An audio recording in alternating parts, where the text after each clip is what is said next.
Hello everyone, good morning to all of you. आज की class में हम एडवर्टीजमेंट के बारे में स्टडी कर रहे हैं। प्रीवियस क्लासेस में हमने कुछ एडवर्टीजमेंट देखे थे और आज हम स्पेशली जो है ये 12th क्लास के लिए है। इसमें आर्ट्स कॉमर्स साइंस जो स्ट्रीम्स हैं उन सब के लिए ये ऐड है वो बेनिफिशियल है, एग्जाम के लिए इम्पोर्टेंट भी है, क्योंकि ये जो ऐड है ये CBSE का एग्जाम जो था 2016 में उसमें ये पूछा गया था। ओके, तो उसके अकॉर्डिंग इम्पोर्टेंट मैटर को लेकर के और मैं ये ऐड जो है आपको बता रहा हूँ, तो आप जो है बहुत विशेष माइंड लगा करके और इसमें ध्यान दें। ओके, तो first of all we will study about the question, after that we will solve it. Okay, देखिएगा, you want lady teachers for SBD public school Ajmer, they should be MA, MCom, MSc in their subjects with first division, preferably trained. Draft an advertisement to be published in the local newspaper for walk-in interview. Mention date, time and venue for the interview. Okay, तो ये question है। तो देखिएगा इसका Hindi translation. आप ये actual में क्या है, ये सिचुएशन वैकेंट वाला जो ऐड होता है वो कोई स्कूल जो है, कोई संस्था है, इंस्टीट्यूशन है, वो निकालता है जहां पर किसी टीचर्स की आवश्यकता होती है या रिसेप्शनिस्ट की आवश्यकता होती है या क्लरिकल लाइन का कोई आदमी है उसकी आवश्यकता होती है। तो जहां भी वैकेंसीज होती हैं किसी भी इंस्टीट्यूशन में, वहां पर सिचुएशन वैकेंट का ऐड जो है वो संस्था के द्वारा, इंस्टीट्यूशन के द्वारा जो है वो पेपर में देने के लिए ड्राफ्ट किया जाता है या निकाला जाता है। ओके, तो ऐसा ये SBD स्कूल है, इन्होंने ये ऐड जो है उनको प्रकाशित करवाना है लोकल न्यूज़पेपर में और उनको वो टीचर्स की आवश्यकता है। वो भी किसकी आवश्यकता है?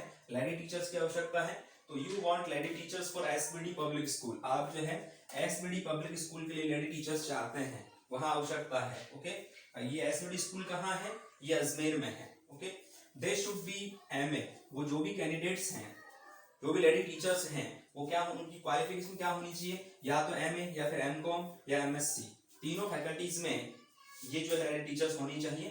इन देयर सब्जेक्ट्स, अपने अपने सब्जेक्ट्स में जो है वो विद फर्स्ट डिवीजन, प्रथम श्रेणी के साथ में MSc, MA, MCom होनी चाहिए। ये मिनिमम क्वालिफिकेशन जो है वो है।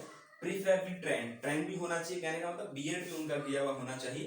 तो ये उनकी क्वालिफिकेशन यहाँ पर बताई गई है। उसके जस्ट बाद में ड्राफ्ट एंड एडवर्टीजमेंट, एक एडवर्टीजमेंट आपको बनाना है या ड्राफ्ट करना है, टू बी पब्लिश्ड, इसको प्रकाशित करवाना है किसमें? लोकल न्यूज़पेपर में प्रकाशित इसको करवाना है। तो ऐसा ऐड हमें तैयार करना है for walk and interview, interview के लिए जो है ये ऐड क्या करना है? तैयार करना है। उसमें क्या क्या मेंशन करना है? Mention date, time and value for the interview. Interview के लिए डेट भी इसमें मेंशन करनी है, टाइम मेंशन करना है और वेन्यू का वेन्यू मींस स्थान जहां पर इंटरव्यू आयोजित किया जाना है या फिर इंटरव्यू लिया जाना है, तो ये आपको वहां पर मेंशन करना मस्ट होगा। यदि ये मेंशन नहीं करेंगे तो हमारा जो ऐड है वो क्या रहेगा? इनकम्प्लीट रहेगा, अधूरा रहेगा। इसके बाद देखिएगा, हमने अभी क्वेश्चन स्टडी किया है और क्वेश्चन में हमने ये देखा कि SBD स्कूल को लेडी टीचर्स की आवश्यकता है और उनकी क्वालिफिकेशन इसमें बताई गई है। उसके बाद में उनको क्या होना चाहिए? ट्रेंड भी होना चाहिए और इंटरव्यू की जो डेट है और टाइम है और वेन्यू मींस स्थान वो हमें मेंशन करना है।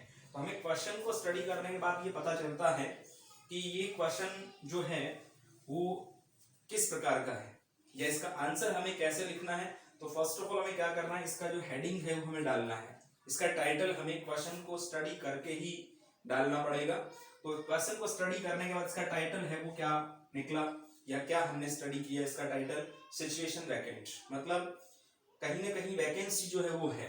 सिचुएशन का मतलब स्थिति होता है, वैसे तो स्थिति खाली, कहने का मतलब किसी टीचर की वहां पोजीशन है कि टीचर्स की क्या है, वहां पर वैकेंसी है, तो उसको हम क्या नाम देंगे? Situation vacant. ओके, अब इसको क्या करना है, मैं बार बार आपको बता रहा हूं कि इसको किस में मेंशन करना है या किस में, इसकी जो है अलग से बाउंड्री लाइन हमें बनानी पड़ेगी। ठीक है, इसकी अलग से बाउंड्री लाइन होगी और इसका जो भी क्या होगा आंसर होगा उसकी बाउंड्री लाइन अलग से आपको बनानी पड़ेगी। बाउंड्री लाइन नहीं होती है तो मार्क्स जो है वो डेफिनेटली कटेंगे एग्जाम में।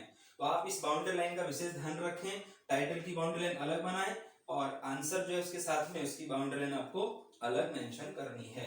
देखिएगा इसका answer, wanted lady teachers with MA, MCom, MSc first division in the following subject, in subjects में उसको क्या होना चाहिए, एमए, एमएससी या एमकॉम होना चाहिए प्रीफरेबली, और प्राथमिकता से क्या है वो ट्रेंड भी होनी चाहिए, जो भी टीचर्स हैं वो ट्रेंड भी होनी चाहिए, एंड एक्सपीरियंस, उनको स्टडी जो है उसका तो एक्सपीरियंस ऑलरेडी है, उनको टीचिंग का एक्सपीरियंस भी होना चाहिए, ठीक है ना, चाहे वो 3 साल का है 4 साल का जो भी है प्रेफरेबली, लेकिन वो एक तो ट्रेंड होना चाहिए या ट्रेंड होनी चाहिए और एक्सपीरियंस भी उनको होना चाहिए। Okay, the number of vacancies, vacancies की जो संख्या है is given against each subject, वो प्रत्येक सब्जेक्ट के सामने जो है वो अंकित कर दी गई है, या प्रत्येक सब्जेक्ट के सामने जो है वो वैकेंसीज की संख्या दी हुई है। ओके, सैलरी जो वेतन है वो कैसे किस प्रकार मिलेगा, अकॉर्डिंग टू गवर्नमेंट नॉर्म्स, जो भी सरकार के नियम हैं अकॉर्डिंग टू पोस्ट, तो उनके अकॉर्डिंग आपको सैलरी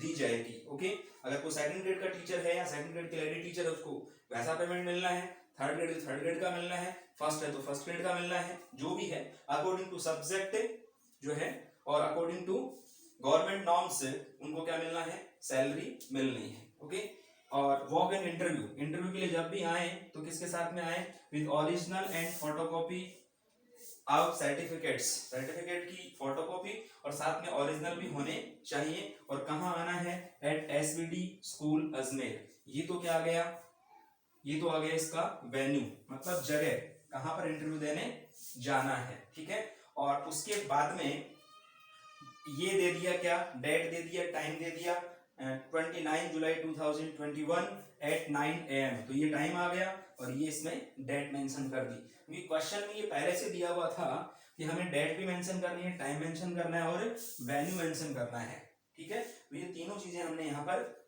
डाल दी है, और उसके बाद यहाँ पर वैकेंसीज की जो नंबर्स हैं या वैकेंसीज की जो संख्या है वो यहाँ पर हमें बताई गई। जैसे इंग्लिश की कितनी वैकेंसीज हैं, 4 वैकेंसीज हैं, मैथ्स की 1, हिंदी की 3 वैकेंसीज, फिजिक्स की 2 वैकेंसीज, यहाँ पर है इकोनॉमिक्स, इसकी 2 वैकेंसीज, हिस्ट्री की 2 वैकेंसीज, पॉलिटिकल साइंस की कितनी है, 2 वैकेंसीज, और साइंस की 2 वैकेंसीज। इस प्रकार से जो है वैकेंसीज की संख्या भी सब्जेक्ट के सामने यहाँ पर जो है मेंशन की गई है। अब ये हमारा कंप्लीट सेटअप होने के बाद में या कंप्लीट हमारा एड मेंशन होने के बाद में या ड्राफ्ट होने के बाद में इसको हमें क्या करना है, अलग से इसकी बाउंड्री लाइन है वो बनानी है। यदि आप बाउंड्री लाइन नहीं बनाते हैं तो डेफिनेटली हमारा जो एड है उसके नंबर है हमें आउट ऑफ आउट नहीं मिलते। ओके, तो एड को ड्राफ्ट करने से पहले हमारे माइंड में इसका एक यूं कह सकते हैं ग्राफ तैयार होना चाहिए। इसको ड्राफ्ट करने से पहले इसका जो कच्चा चिट्ठा कह सकते हैं या मान लो इसका जो ग्राफ है, इसकी जो पिक्चर है वो हमारे माइंड में क्लियर होनी चाहिए कि हमें इसमें क्या क्या मेंशन करना है। ओके, तो फर्स्ट ऑफ ऑल हमें क्वेश्चन स्टडी करना है, क्वेश्चन के बाद क्वेश्चन को स्टडी करने के बाद इसका टाइटल क्वेश्चन से ही निकालना है, और कुछ चीजें क्वेश्चन से हमें लेनी भी है। जैसे हमने यहाँ पर जो है एमए, एमएससी, एमकॉम ये हमने यहाँ पर मेंशन किया है, ठीक है ना, यहाँ पर देखो ये मेंशन किया हमने। उसके जस्ट बाद में यहाँ जो भी सब्जेक्ट वगैरह उनको हमने यहाँ पर मेंशन किया है। ओके, और डेट हमने मेंशन की है, वैल्यू मेंशन किया है, टाइम मेंशन किया है, ये सारी चीजें हमने यहाँ से ली है। ओके, तो ये कब आएगा या इजी हमारे लिए कब पड़ेगा, ये इजी कब होगा एग्जाम में, जब हम क्वेश्चन को बहुत ही अच्छी तरीके से स्टडी करेंगे तब। अगर क्वेश्चन अच्छी तरह से आपको समझ में नहीं आता है तो डेफिनेटली आप एड फ्रेम अच्छी तरह से नहीं कर पाएंगे। ओके, तो ये था आज का हमारा एड, काफी इंपॉर्टेंट एड है।